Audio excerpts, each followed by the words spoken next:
घर घर से क्रांति को जगाने के लिए बागी निकले थे। हमारे आपके पूर्वज पुरनिया हमारा आपका भी आज गुलामी के दंश के झेले बड़न। एगो दलित के घर से गीत का शुरुआत होत बा, चरम सीमा हिम्मत मर्द और मदते खुदा। यहाँ महफिल में हमारे छोटे भाई भी हैं। मीनाक्षी राज जी, हिम्मत बहुत बड़ी चीज है। अगर हिम्मत है तो आदमी कुछ भी कर लेगा, और हिम्मत नहीं तो कुछ भी नहीं कर सकता, ये तय है। तनी 15 मिनट का गीत बा, ये गीत का आनंद लीजिए। ये हमारा रामदेव गुरु जी का प्रसाद है। एक ब्रिजेश हम कहीं कहीं जरूर गाइला, ऐसे गाइला कि वो लोग का याद बराबर आवत रहे, आई बिरहा जिंदा रहे। कैसे?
विशेष आग्रह हमारे श्रीनाथ भाई और राजेश का विशाल के विशेष आग्रह भी रहल की अगर 2-4 प्रोग्राम से गीत के गावत हैं जरूर के सुनावल जाइए। हमने क्या तनी सुन ले जा।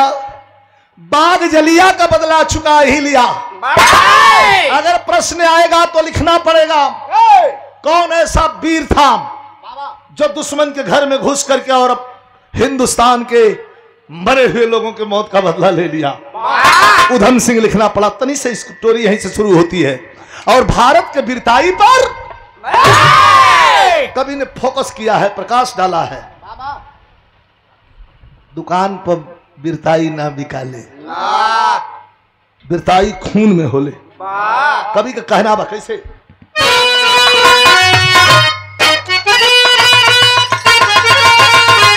हाय हाय हाय हाय।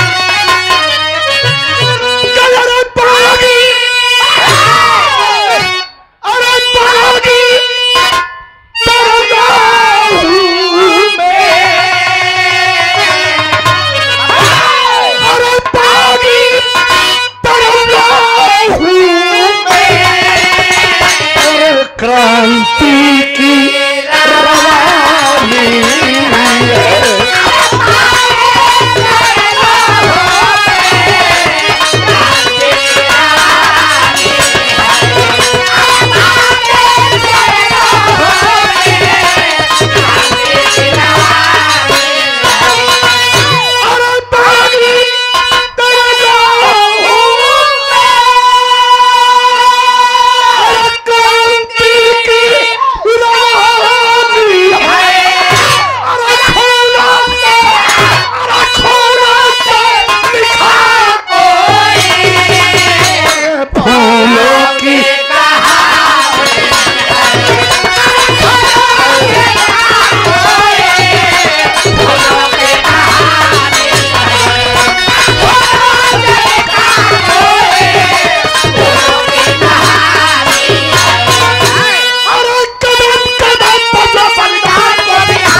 में बैसाखी मेला था।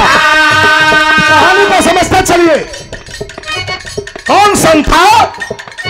सन 1919 में बैसाखी मेला था, बाग जलियान में भारी हुआ झमेला था, यहाँ पे लोगों पे टायर गोली चल रहा था, यहाँ पे लोगों पे टायर गोली चल रहा था, खून से अमृतसर के धरती को बहलाया था, खून से अमृतसर के धरती को बहलाया था। 8 वर्ष का वो उधम सिंह दुलारा था, 8 वर्ष का वो उधम सिंह दुलारा था, बाप को गोली खाते भाग में निहारा था, बाप को गोली खाते भाग में निहारा था। तुमने खाया कसम पीठ ना दिखाऊंगा, तुमने खाया कसम पीठ ना दिखाऊंगा, बाप का भला करके लाया तेरे बाप।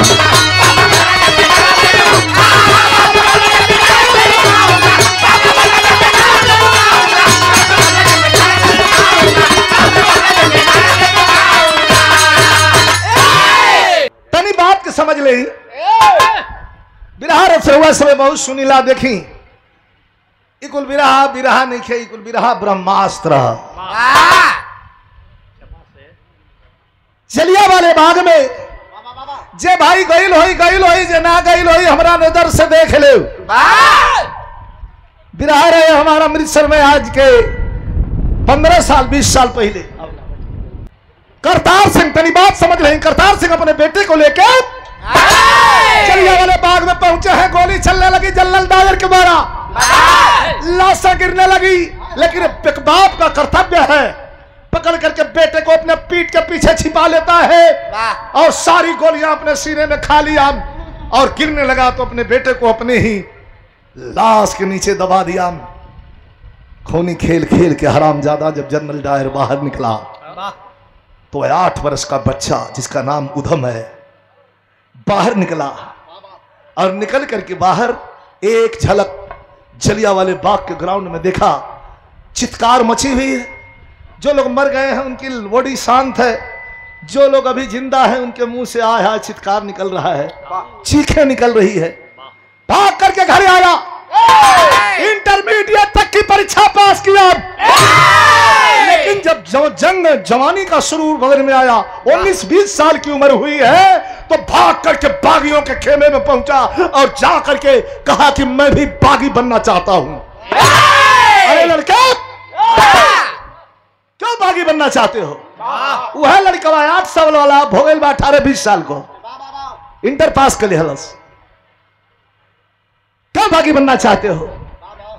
कहा कि जनरल डायर को मारना चाहता हूं। लोग हंसे लगल मजा उड़ावे, अंगूठा दिखावे कि ना भगवा। ख्वाब देखा थोड़ा जनरल डायर के मारे, करे साला पागल जनरल डायर नहीं है। कहे कहां गया सर? कहा वो तो चला गया लंदन, अपने देश, अपने धरती विदेश, आउट ऑफ इंडिया। तब खड़ा होके वो 20 साल का लड़का उधम सिंह कलश की सुना लंदन चल गई, अगर मर गया होगा तो सरदार उधम सिंह की गोली खाने के लिए हरामजादे को जन्म लेना पड़ेगा। हिम्मते मर्द और मददे खुदा, मारूंगा तो बस मारूंगा और कुछ नहीं। वहीं से भागल भागो, ट्रेन आते है, ट्रेन में बैठ गल, ट्रेन में बैठल तक कहां गए मास्टर?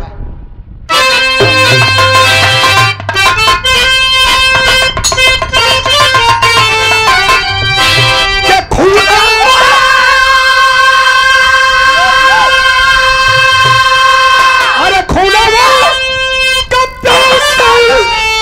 अरे उधम सिंह के मनावा पिरवारी, अरे घूमत पहुंचा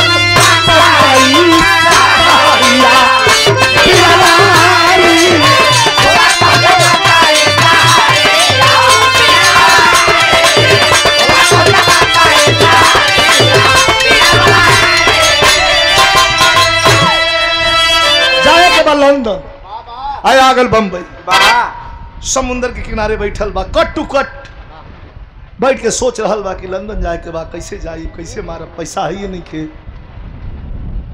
ऊपर वाला कोई ना कोई रास्ता बनाता है। समुंदर के पानी में क्या देखा कि पतराव से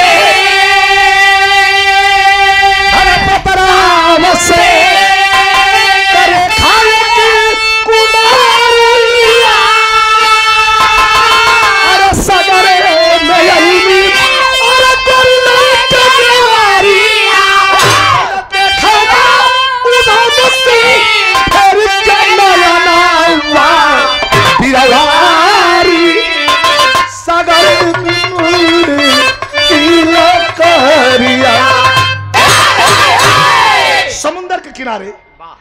करके समुद्र के पानी में देख रहा है कि बंबई आया हूं, जाना है लंदन, डायर को मारना है, कैसे मारूंगा।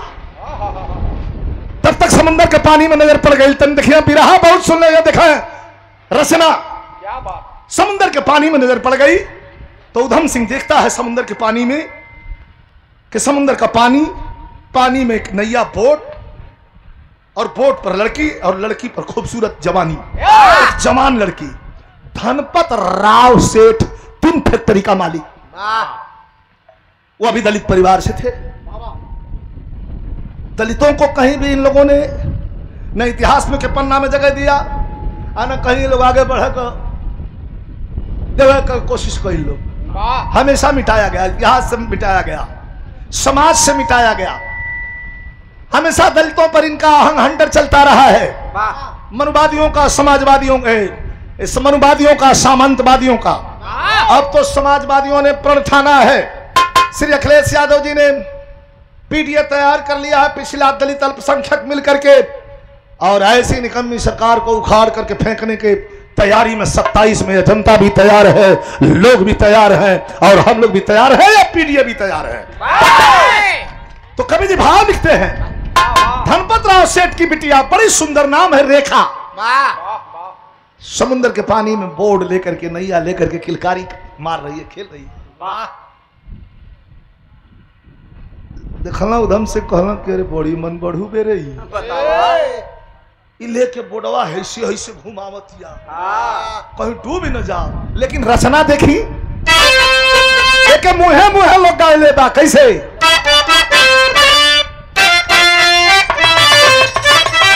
कभी चाहता तो साफ लिख के हट जाता, लेकिन कहा लिखा था समुंदर का पानी, पानी की लहर, जवानी की लहर, और उधम सिंह के देखने की जो तरकीब है, कवि की लेखनी बयां कर रही है के लहर मारे, लहर मारे जवानी पानी बीच में।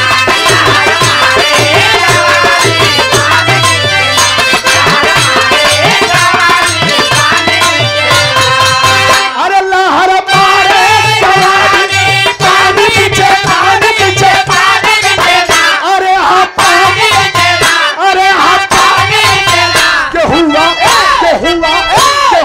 मौसम तूफानी, पानी बिछेरा।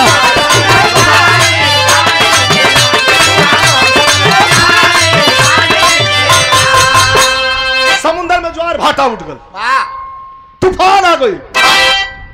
उधम सिंह देखा तुम्हारे, अरे अरे अरे अरे अरे डूबी का तौले सागर में रेखा कटुमली देवरिया,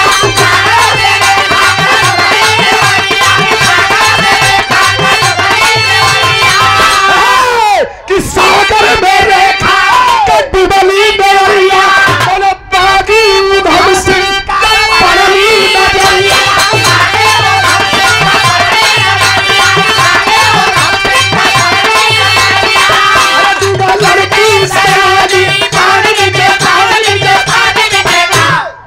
पूरा लोग आवता जाता के उसे मतलब नहीं, कि सब अपना अपना काम में। उधम सिंह कहना अरे डूबल डूबल डूबल डूबल, तो नैया तड़ा के पलट गई, डूबे लगो। तो उधम सिंह सोचा तुम क्या है दादा, तो डूब गई। अब देखी मन सोच रहा है उधम सिंह, किनार पर बैठल बा, सोचता कि मन सोच रहा है उधम सिंह, लड़की को बचाने जाऊंगा, टायर को कैसे मारूंगा जब बीच में डुबकी खाऊंगा। अरे हम तो टायर के मारे खातिर चलल बानी। सुनीला कि डूबे वाला के जे बचावे जला वही के धके चापेला। अच्छा पला सोई में हम डूब गए, नहीं तो टायर के कैसे मारो। फिर बागी दिल ललकार कहा। हर इंसान का हृदय 2 भागों में बटा है, एक अलिंद और दूसरा नीले, एक सकारात्मक एक नकारात्मक। फिर बागी दिल ललकार कहा, आई वीर जो हिम्मत हारोगे, एक लड़की नहीं बचा सकते तो डॉलर को कैसे मारोगे। झटकूट पड़ा है उधम सिंह, झटकूट पड़ा है उधम सिंह, लड़की को पीठ चढ़ाया है, खाकर के थपेड़ा लहरों का उधम किनार पर लाया है। अथक परिश्रम अथक मेहनत करके आ लड़की का ये डूबत डूबत पानी वानी पी के अब बैठे जात रहे, झोटा पकड़ लेलस, अब पकड़ के ये केस खींचत खींचत तैरत हाथ गोर मारत किनार पर लेके अला तो पानी बड़ा जोर न मांगेला, और वो चलता पानी बा लहर उठा उठा के फेंकतिया, शक्तिहीन हो गया। किनार पर लाया और बेहोश धनपतराव सेठ की इकलौती बिटिया को किनार पे सुलाता है, और सुला के अपनहू चक्कर खा के वही बगलिए में गिर गई। एक तरफ धनपतराव सेठ की बिटिया रेखा गिरी हुई है, दूसरे तरफ उधम सिंह जो लड़की को बचा के किनार पे लाया है वो भी गिरा हुआ है। लेकिन कभी क्या कहते हैं, क्या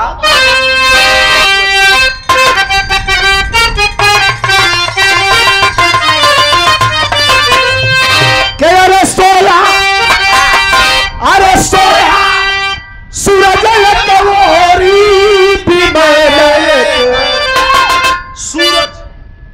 सूर्य की उपमा देते हैं कि सोया सूरज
पहली दवाई धनपतराव सेठ आते हैं, लड़की को उठाते हैं और लेकर के घर पे पहुंचे और दवाई करवलन। जब दोनों तनी सूहते तो धनपतराव सेठ कहा कि ये बेटा कहाँ तुम्हारा घर है? मायूस है। उधम सिंह कहा कि मैं अमृतसर से आया, यहाँ कोई तुम्हारा है? कहा कोई नहीं है। कहा जब दिन रहना हो यही मेरे बड़ा घर है, यही रहो, जब तुम्हारी इच्छा करे कहीं चले जाना। उधम सिंह वही घर में बाड़ा, मातारी चल गई शॉपिंग कर, पॉइंट बड़ा सुंदर है। मातारी चल गई शॉपिंग करे, बाबूजी चल गए फैक्ट्री। उधम सिंह वही बालकनी में बैठ के अखबार पढ़त हुआ। अब देखिए लड़की यह हिंदुस्तान की बेटी है, एक बार जिसको मन से अपना मान लेती है तो फिर दोबारा गर्दन कट जाए दिल से उसका नाम नहीं निकलता। लड़की सोच रही है कि 3 फैक्ट्री का मालिक हमारे घर में केहू नहीं खे, हम ही अपने बाप माता की का अकेले लड़की है, और समुंदर के पानी में से जान बचौलो है। उधम सिंह अपने मन में सोचत हो कि जान बचौलो है तो ये जिंदगी का मालिक ही है, बनी हो दूसरा से बियाह ना करो। चाय बना करके लेकर के पहुंची, अकेले उधम सिंह घर में बैठे हैं। कुछ उनके मन को टटोलना चाहती है, किसके मन में क्या है? ओकरा मन में था आग आग, मारूंगा जनरल डायर को, इसके अलावा कुछ सूझता नहीं। दुश्मन से बदला लूंगा, इसके अलावा कुछ मुझे सूझता नहीं। खूनों की प्यासी है मेरी पिस्टल, जब तक साले के कलेजे में बारूद न भर दूं तब तक मेरे जिंदगी का कोई मतलब नहीं। महेंद्र तो हाथ डायलॉग है, सिटी बढ़ा दे बेटा। और कहा तब लड़की लेके, अब देखा बड़ा सुंदर पॉइंट है बीरस की विरहा में। चाय बना के और बड़े शालीनता से सर पर ओढ़नी रख के चाय का प्याला लेके उधम सिंह के पास पहुंचल।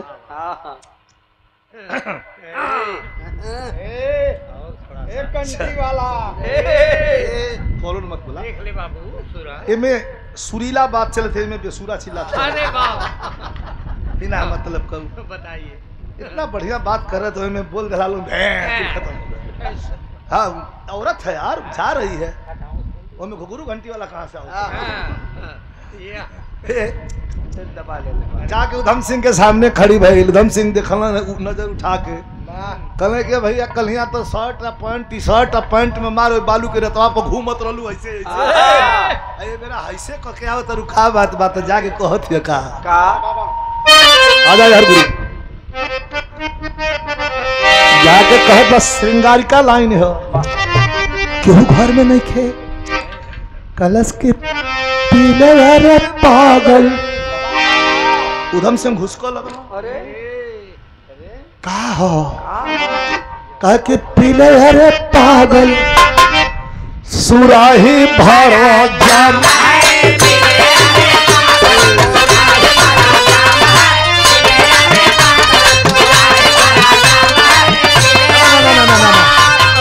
कैसन कैसन का हो कह के पीले अरे पागल सुराही भरा जाम है मेरे पहलू में कह कि मेरे पहलू में नक्शी है मेरे पहलू में मधुशाला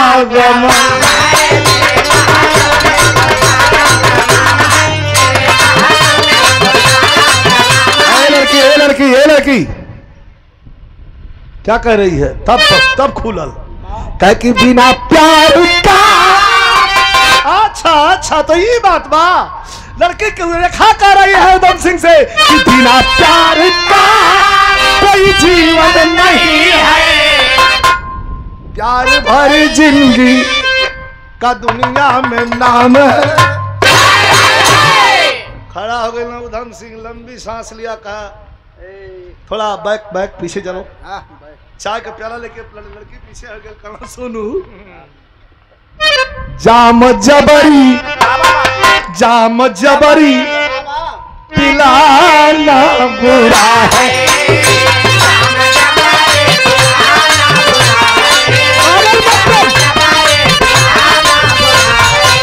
अरे बुरा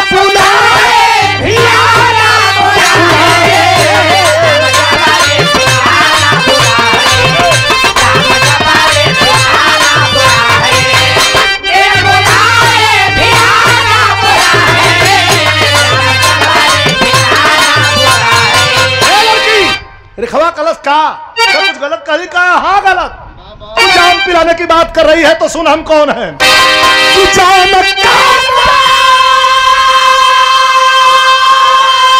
जाम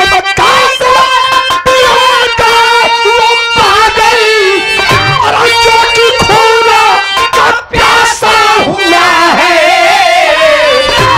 तीरा हरदम चलाना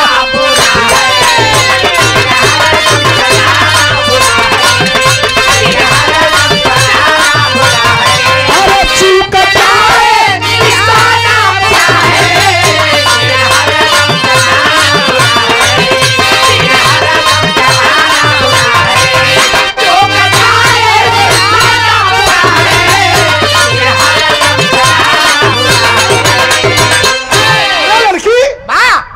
जाम कैसे पिएगा वो पागल जो कि खूनों का प्यासा हुआ है बगले की चिंगारी मेरे कलेजे में धड़क रही है जनरल डायर की मौत मेरे जिंदगी की कहानी है नहीं जानता लड़की कलाम ना समझ ली का चाहत हो कह के ब्याह कला घाटा का सौदा ना हम नफा में रहबा 3 फैक्ट्री का मालिक है कोनो भाई बहन हमारे पास नहीं होंगे घाटा न लगी नफा में रहबा ब्याह कल अरे ये तो मनो समझावती कितना अरे वाह गजब यार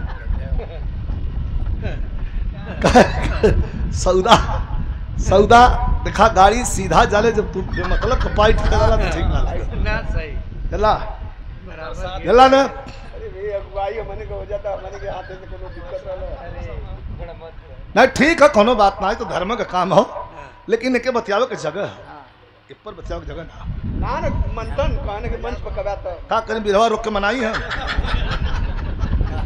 ए ए खबरदार महाराज आवत हुआ चल दिले आवत हुआ ना। हाँ तो टेरी लग गई।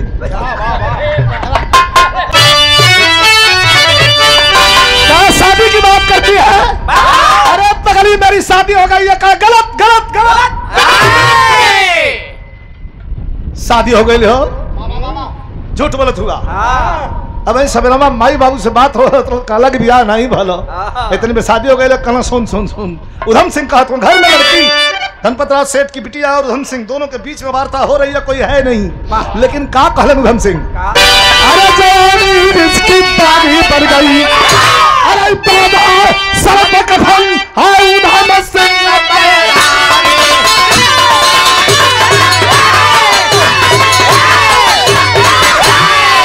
सर्प कफन है उधम सिंह बैरागी। तो जो लड़का तेरे सामने खड़ा है लड़की वो सर्प कफन बांध का आया है। किस लिए? कब मेरी शादी हो गई है? कह झूठ मत बोली। हाँ कह शपथ। वाहे गुरु दी फतेह वाहे गुरु दी खालसा। शपथ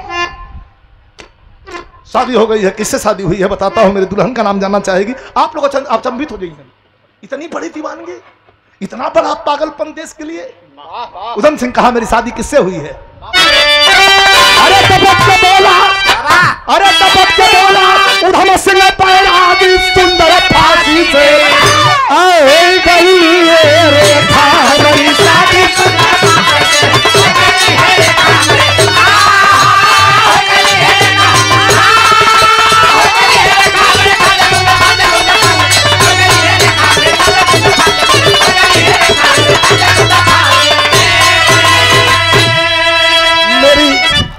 मेरी भैया धीरे धीरे मेरी शादी हो गई है। मेरे दुल्हन का नाम फांसी है।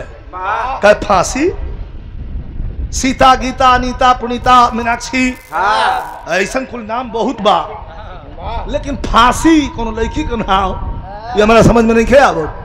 कल हाँ फांसी है दुल्हन का हमारा नाम बा। कल कैसे? कल लंदन जाई। अच्छा डायर के मारब। अच्छा ओकरे बदले में पकड़ यहाँ से हमारा के फांसी दे दी। हाँ वही मेरी दुल्हन है उसी के साथ। वही मेरी दुल्हन है उसी के साथ अंतिम सो जाऊंगा फिर दुनिया में नहीं आऊंगा। लड़कियां कल रे हम झुट्टे परेशान बनिए तो आजादी का दीवाना है और आजादी के दीवाने को मैं अपने जुल्फों में बांधना चाहती हूँ। 3 मिनट और तरीका और के लिए हम जितना जल्दी इनके है उनसे ढेर जल्दी हम कहा सुना। हमें फिर नहीं कि विराह काटे कि न पड़े आप लोग तक बात पूरी पहुंचा। लंदन जाई टायर के मारा बदले में फांसी हुई वही मेरी दुल्हन है। लड़कियां ताली बजा के हंसा लगा कहे बहुत सुंदर बियाह मत करी। हाँ दोस्त बना ला। कल लड़का या लड़की दोस्त नको बाबा ना ना लड़का या लड़की दोस्त ये हमारे गले के नीचे बात नहीं उतरती है। क्या उतारा गले के नीचे? ये ले गले के नीचे उतारा कि दोस्ती कहला घाटा ना रही। कल हाथ रख दलन कल दोस्ती कह ली। कहते पप्पे दोस्ती का फर्ज अदा कर देते ही रेखा कलश कह कौन फर्ज अदा करबा? कौन फर्ज है बढ़ जा जल्दी हो। कौन फर्ज अदा करबू? का फर्ज है अदा करब कि लंदन जइबा कहे। हाँ टायर के मरबा कहे। हाँ ओकर बदले में फांसी हुई वह तो दुल्हन है कहे। हाँ कह जाए बदे पैसा ना है कौन कह बस हम ले चल। अपने बाप से जिद करके पासपोर्ट वीजा बनवाती है और ले करके उड़ल लंदन वाली फ्लाइट से जनरल डायर के खोजत लेके जब चलल उधम सिंह के साथ में कहे तुम्हारा मकसद कामयाब हो जाए बस यही हमें सोचो। कैसे? अरे चल भैया उधम सिंह जोड़ के सनहिया सनवा मेरे खा चलनी बन के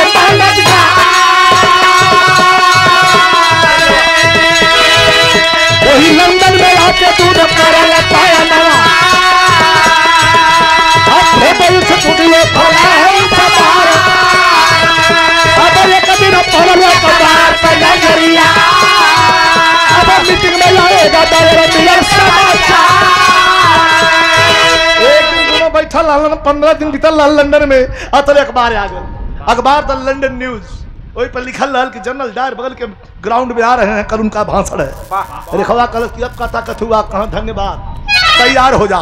तो लड़की का कैलाश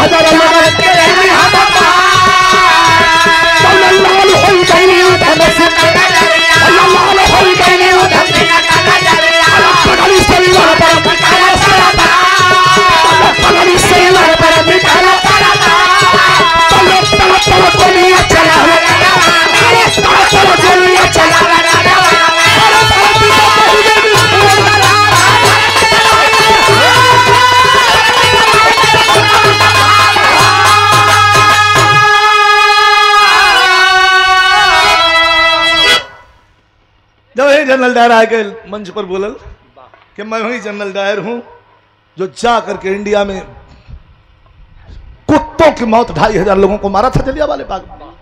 अरे खवा कलश सबका बैठल हुआ, खींच के बगल से पकड़ी सरिवाल पर चढ़ा करके टाइगर और ऊपर हाथ उठा करके आवाज दिया, भारत माता की, भारत माता की, भारत माता की। मरलस 3 गोली उठंगी, दूठे मार दलस सिस्टम पर, एक मार दलस टीका दे दलस, गिर के गनगनैला थोड़ी पहले जनरल डायर दौड़ला कुल अंग्रेज संगीन तान के मारे खातिम कलर की मैं अपने आप को तुम्हारे हवाले करता हूं। हाथ हथकड़ी पांव में बेड़ी लगा कर गिला के जेल में बंद कर दिए। आज जब बंद कर दिया हाहाकार मच गया, रंग गया लंदन का अखबार, इंडिया तक खबर पहुंची कोई एक दलित लड़का है, एक दलित का बेटा है जो लंदन में पहुंच करके और जलियांवाले बाग के दुश्मन को सीने में गोली मार करके और बदला पूरा कर लिया है। लेकिन भाव बड़ा बढ़िया कवि जी, अंतिम लाइन 2 लाइन हो विशेष लिखन कैसे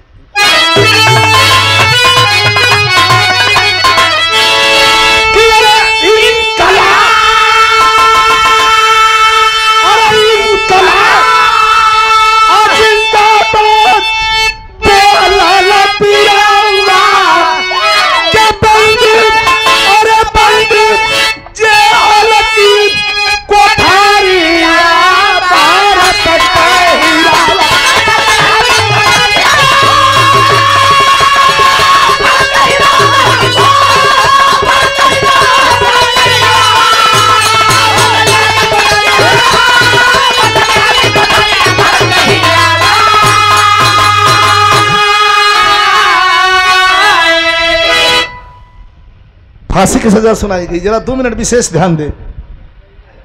फांसी की सजा सुनाई गई, कल फांसी होनी है, आज 8 बज रहा है। जेलर पहुंचा, गुरु ग्रंथ साहिब पढ़ रहा था। जेलर पूछता है, जरा अंतिम लाइन, अंतिम पॉइंट है, जरा ध्यान से सुन लीजिएगा 2 लाइन को। जेलर पूछा उधम सिंह से, कि जेलर पूछा उधम से अंतिम इच्छा क्या है? अरे नौजवान, तुम्हारी कोई अंतिम इच्छा है?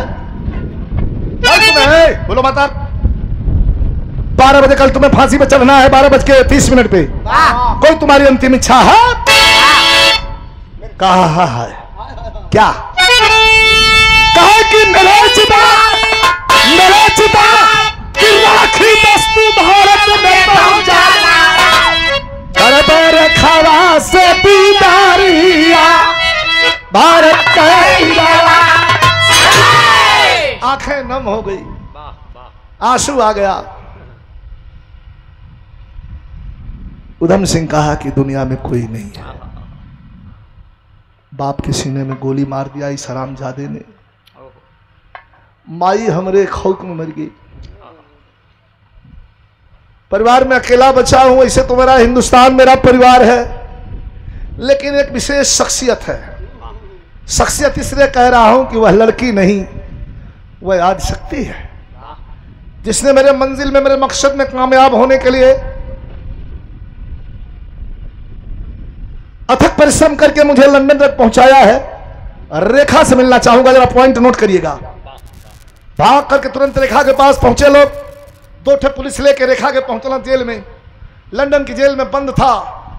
65 किलो वजन रहल, 50 किलो लोहे की जंजीर, हाथ में हथकड़ी, पांव में पेड़ी, आई लोहे के जंजीर, हर से हर सिकड़, मोटका लोहा पहिरावल। जब गैलरी में निकलल तरन जना के कोहबर से दुल्हा निकलत था। चेहरे पर खुशी, मरने का गम नहीं, चेहरे पर खुशी। कितनी दीवानगी थी ये, क्या ये पागलपना था? हाँ पागलपना कह लीजिए। खुदीराम बोस की उम्र मात्र 16 साल थी। 16 साल की उम्र में ध्यान दीजिएगा, जब फांसी पर चढ़ाने के लिए अंग्रेज ले जाने लगा तो खुदीराम बोस रोने लगा तो जेलर अंग्रेज ऑफिसर ने कहा, क्या रे लड़के, अब तक बहुत बागी बनता था, डर गया ना? कहा डर नहीं गया, रो इसलिए रहा हूं। क्या भारत मां, मैं बहुत गरीब हूं मां, देने के लिए तुझे मेरे पास कुछ नहीं है, यही मेरी जान है, यही जान तुझे दे रहा हूं। और ये जान, जितनी बार हिंदुस्तान की धरती पर जन्म लूंगा, जंग आजादी की लड़ाई लड़ता रहूंगा और ये जान कुर्बान करता रहूंगा। ये दीवानगी।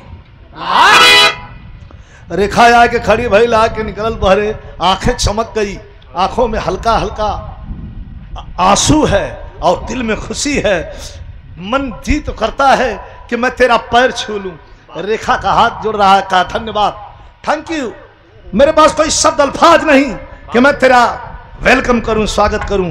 तुमने जो किया है ये इतिहास बांग लगाता रहेगा, जब तक धरती रहेगी चिल्लाता रहेगा इतिहास। रेखा कलश की हम कुछ मांगे हाँ? क्या बोली, फिर बोलना, कहे कुछ मांगा याल है तो से हंसा लगा उधम से, कहना कि मरने वाले से और कुछ मांगने की इच्छा रखती है। अरे पागल लड़की, मैं कल फांसी पर चढ़ जाऊंगा, मर जाऊंगा, और तू हमसे मांगती है। अच्छा जान मत मांगना, जान किसी को दे दिया है, इसके बदले में और कुछ मांगना है तो मांग ले। कहे जान न चाहिए, पार दुल्हन फांसी है, कहे हाँ, कह बस वही के बगल में सवत बना दा, हमें का मतलब ना समझ ली। कह एक चुटकी सिंदूर का सवाल है सर, मेरे मांग में भर के इस दुनिया से जाना। डांट करके 2 कदम पीछे हट गया उधम सिंह। अरे लड़की, तेरा दिमाग खराब है, पहाड़ जैसी तेरी जिंदगी है, आज मैं तेरे मांग में सिंदूर डालूंगा, कल फांसी पर चढ़ जाऊंगा, बेवा हो जाएगी तू। अरे कोई अच्छा आदमी देख करके शादी कर लेना। 2 कदम पीछे हटल लड़की। रेखा कलश सुना, कोनो कायर कपूत भाड़ुआ का मेहरारू बनने से नीक कि तोरे मतलब शहीद का विधवा बन के अपन जिंदगी बिता ले, लेकिन दूसरे से ब्याह न कर। आंखों में आंसू भर गया, चीर करके दाहिना अंग उठा और उसे कैदी के रूप में मांग भर दिया। रेखा की रोता हुआ चला गया। कल 12:30 पर फांसी पर चढ़ा। 4 घंटे बाद 4 साढ़े 4 बजे स्ट्रेचर पर सुलाई डेड बॉडी रेखा को सौंप दी गई। चिता की राखी जला करके हिंदुस्तान लेकर के पहुंची। वहां से पंजाब करनाल होते हुए गंगा जमुना सरस्वती के पावन धारा पृथ्वीराज प्रयागराज इलाहाबाद में विसर्जित किया गया नौजवान को। यह जंग इतिहास, जंग आजादी का इतिहास रहा। यह दीवानगी थी। गुरु बिहारी, गुरु गणेश, गुरु रामलाल की लीला, रामदेव चंद्र का कवि का जोर